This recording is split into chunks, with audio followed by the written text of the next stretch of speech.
1954 Studebaker Deluxe Champion.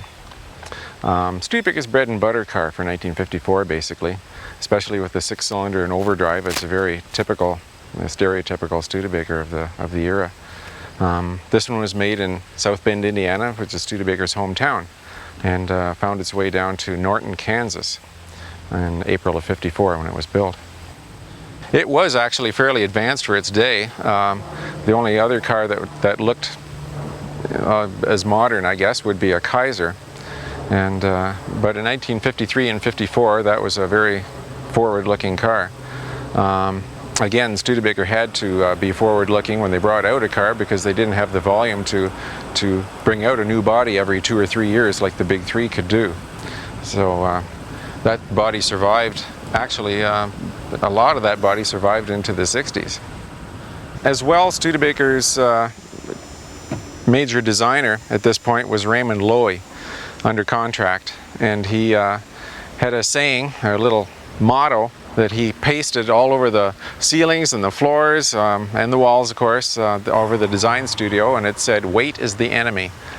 And Studebaker had very light cars.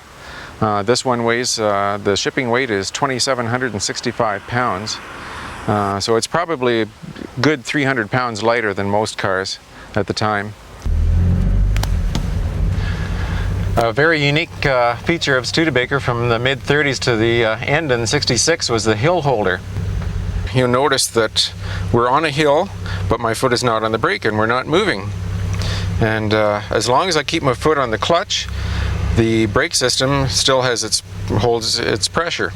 All I have to do now is give it a few revs and pull the clutch out, and it'll release the brake pressure just using 2 pedals.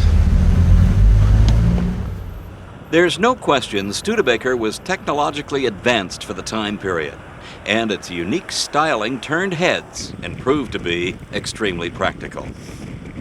And Studebaker owners remain loyal to the cause. Roger's father had a Studebaker, and his father had a Studebaker. And guess what?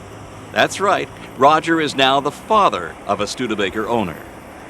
I'm sure osmosis had something to do with it at the beginning, but being a Studebaker nut, we had a lot of literature at home, and he had a school project to do in high school, and he thought, well, that sounded like a good idea to write a bit about the history of Studebaker, and when he really got into it, he found this was really something, and all of a sudden his enthusiasm blossomed a lot.